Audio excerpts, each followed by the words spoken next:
Channel. So ఈ రోజు video వచ్చేసి things to do as soon as you land in Canada. So first thing అయితే మీరు ఎయిర్పోర్ట్లో ల్యాండ్ అవుతాను ఇమిగ్రేషన్ కౌంటర్లోని స్టడీ పర్మిట్ ఇష్యూ చేస్తారు. అక్కడ స్టడీ పర్మిట్ కలెక్ట్ చేసుకోవడం మర్చిపోకండి. Number 2 social insurance number.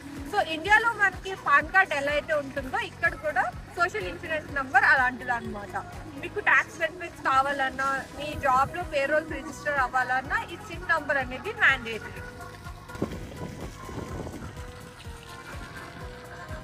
So మీరు చూస్తున్నారు కదా, ఈ బిల్డింగే సర్వీస్ కెనడా బిల్డింగ్. విన్సర్లో వాళ్ళకి దీని అడ్రస్ ఏంటంటే 400 city hall square feet.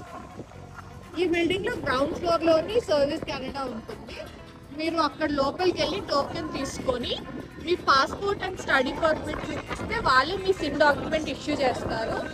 So ఆ సిమ్ నెంబర్ తీసుకెళ్ళి మీరు నెక్స్ట్ పార్ట్ టైం జాబ్స్లో కానీ ఇంకా ఎక్సెట్రా ఈ ట్యాక్స్ రిజిస్ట్రేషన్ కానీ దేనికైనా ఆ సిమ్ నెంబర్ ఉంటే సరిపోతుంది. సో దట్ మీ పేరోల్స్ అన్నీ దాంట్లోనే రిజిస్టర్ అవుతుంది. Number 3 bank account opening.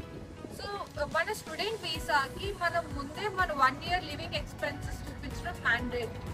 So ఆ లివింగ్ ఎక్స్పెన్సెస్ అనేది మనం వైర్ ట్రాన్స్ఫర్ ద్వారా ఇక్కడున్న బ్యాంక్స్కి జిఐసి రూపంలో ట్రాన్స్ఫర్ చేస్తాం. That is called guaranteed investment certificate.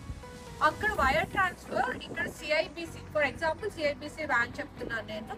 సిఐబిసి వెబ్సైట్లో జిఐసికి ఒక అప్లికేషన్ పెట్టాలి. అది అప్రూవ్ అవగానే మనం సిఐబిసి అకౌంట్కి వైర్ ట్రాన్స్ఫర్ చేస్తాం. ఇక్కడికి వచ్చాక అపాయింట్మెంట్ బుక్ చేసుకొని సిఐబిసికి వెళ్ళి మన స్టడీ పర్మిట్ అండ్ పాస్పోర్ట్ వాళ్ళు మనకి అకౌంట్ ఓపెన్ చేస్తారు. అకౌంట్ ఓపెన్ చేసిన తర్వాత ఎవ్రీ మంత్ మనకి ఒక సర్టెన్ అమౌంట్ డిస్బర్స్ చేస్తారనమాట.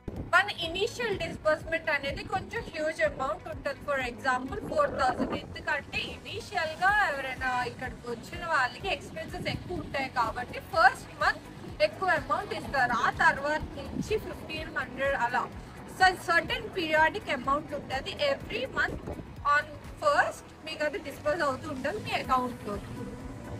Number 4 getting your G1 licence.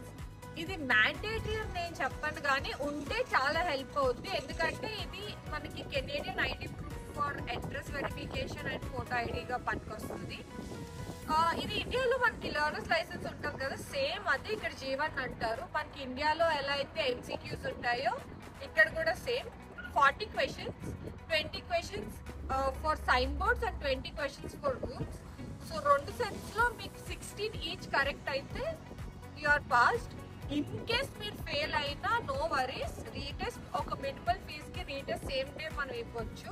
So problem ఏం లేదు. చూసారు కదా, ఇవి మీరు కెనడా రాగానే చేయవలసిన ఇంపార్టెంట్ థింగ్స్. మీకు ఈ ప్రాసెస్లో ఎలాంటి హెల్ప్ ఆర్ డౌట్ ఉన్నా కమెంట్ సెక్షన్లో తెలియజేయండి. నేను మీకు హెల్ప్ చేస్తాను. I'm more than happy to help you people. Thank you for watching. Bye bye. Subscribe.